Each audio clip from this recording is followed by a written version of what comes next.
Friends, welcome back to my YouTube channel with another new video. कैसे हैं आप सब? आई होप आप सब बहुत अच्छे होंगे। आज की इस वीडियो में मैंने मेडिवल इंडियन हिस्ट्री के एमसीक्यूज को लिया है और इससे पहले की मेरी वीडियो में आपको मेडिवल इंडियन हिस्ट्री के एमसीक्यूज का पार्ट 1, एंशिएंट इंडियन हिस्ट्री के दोनों पार्ट्स और मॉडर्न इंडियन हिस्ट्री का पार्ट 1 भी देखने को मिलेगा। अगर आपने वो वीडियो चेकआउट नहीं की है तो उनका लिंक मैं इसके डिस्क्रिप्शन बॉक्स में डाल दूंगी। तो चलिए शुरू करते हैं आज की इस वीडियो के फर्स्ट क्वेश्चन से। पानीपत का तीसरा युद्ध कब लड़ा गया था? इसका आंसर है आपका ऑप्शन ए 1761 में। ये युद्ध 14 जनवरी 1761 में हुआ था पानीपत में, और इसमें मराठा और अफगान सेनाओं के बीच में ये युद्ध जो है वो लड़ा गया था। बुलंद दरवाजा किसके द्वारा बनाया गया था? इसका आंसर है ऑप्शन बी, अकबर के द्वारा। बुलंद दरवाजा है 1601 में बनवाया गया था और इसको बनवाने में 12 वर्ष का टाइम लगा था।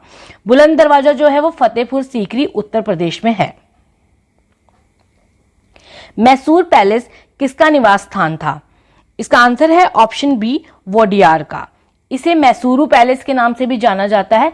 इसका निर्माण जो है वो 1897 में होना शुरू हुआ था। अगला सवाल है, तुगलकनामा के लेखक कौन थे? इसका आंसर है ऑप्शन ए, अमीर खुसरो। इसे तुगलक की पुस्तक भी कहा जाता था और इसे 1320 में लिखा गया था। तराइन की पहली लड़ाई किस वर्ष लड़ी गई थी? आंसर है ऑप्शन बी, 1191 में। निम्नलिखित में से कौन लोदी वंश का संस्थापक शासक था? इसका आंसर है ऑप्शन डी, बहलोल खान लोदी। किसने ईस्ट इंडिया कंपनी को दीवानी प्रदान की थी?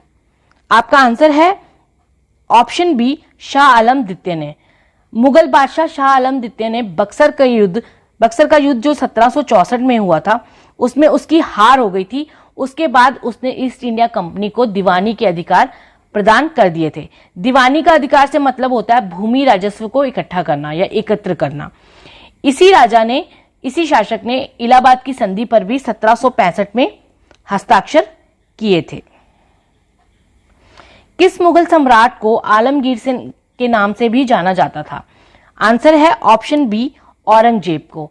आलमगीर का मतलब होता है विश्व विजेता, इसीलिए उसने आलमगीर की उपाधि ग्रहण की थी। इसने हिंदू मंदिरों को नष्ट कर दिया था और उनके निर्माण पर भी प्रतिबंध लगा दिया था और 1679 में इसने जजिया और तीर्थ यात्रा कर लगाना शुरू कर दिया था। यह सिखों के भी खिलाफ था। पानीपत का प्रथम युद्ध किसके बीच लड़ा गया था? इसका आंसर है ऑप्शन बी, इब्राहिम लोदी और बाबर के बीच में। पानीपत का जो युद्ध है वो 21 अप्रैल 1526 को हुआ था। पानीपत की दूसरी लड़ाई कब लड़ी गई थी? इसका आंसर है ऑप्शन ए, 1556 में। 5 नवंबर 1556 में ये युद्ध हुआ था और ये हिंदू सम्राट हेमू और मुगल सम्राट अकबर के बीच में लड़ाई, ये पानीपत की दूसरी लड़ाई हुई थी। फारसी भाषा में गीता का अनुवाद किसने किया था? इसका आंसर है ऑप्शन डी, दारा शिकोह ने। अगला सवाल है आपका, किस मुगल शासक ने न्याय की घंटी लगवाई थी? इसका आंसर है ऑप्शन बी, जहांगीर ने। किसके शासनकाल में चित्रकला का सर्वाधिक विकास हुआ था? इसका भी आपका आंसर है ऑप्शन सी, जहांगीर के शासनकाल में चित्रकला का सर्वाधिक विकास हुआ था। नेक्स्ट क्वेश्चन है, मुगल काल में सर्वाधिक हिंदू मनसबदार किसके समय में थे? इसका आंसर है ऑप्शन डी, औरंगजेब के समय में। दिल्ली का लाल किला किसने बनवाया था? आंसर है आपका ऑप्शन सी, शाहजहां ने।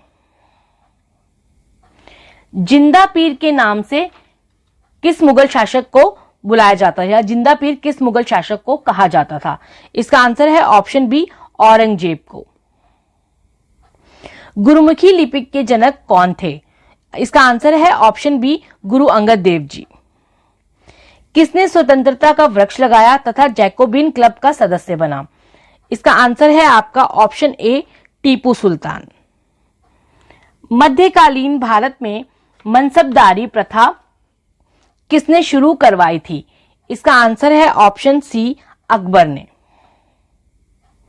मोहम्मद गौरी ने भारत पर पहली बार आक्रमण कब किया था? इसका आंसर है ऑप्शन बी, 1175 में। किसके काल को मुगल चित्रकला का स्वर्ण काल कहा जाता है? आंसर है आपका ऑप्शन बी, जहांगीर के शासन काल को। नटराज की कांस्य की मूर्ति किस वंश से संबंधित है? इसका आंसर है ऑप्शन ए, चोल वंश से। किताब अल हिंद की रचना किसने की थी? आंसर है ऑप्शन बी, अल-बरूनी ने, और ये जो है वो अरबी भाषा में लिखी गई थी। अगला सवाल है, अलाई दरवाजा किसका प्रवेश द्वार है? इसका आंसर है ऑप्शन ए, कुतुब मीनार का। अलाई दरवाजे का निर्माण अलाउद्दीन खिलजी ने कराया था।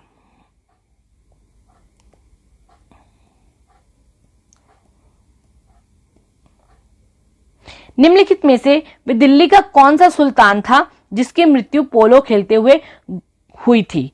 इसका आंसर है आपका ऑप्शन ए, कुतुबुद्दीन ऐबक। कुतुबुद्दीन ऐबक की मृत्यु 1210 में पोलो खेलते हुए घोड़े से गिरने के बाद हुई थी। Thanks for watching my video. I hope ये वीडियो आपको अच्छी लगी होगी और आपके लिए हेल्पफुल रहेगी। मिलते हैं नेक्स्ट वीडियो में, तब तक पढ़ते रहिए और नया कुछ सीखते रहिए। And please do like, share and subscribe to my YouTube channel, which is Let's Learn with Ease, and press the bell icon to get new notification. Bye, take care.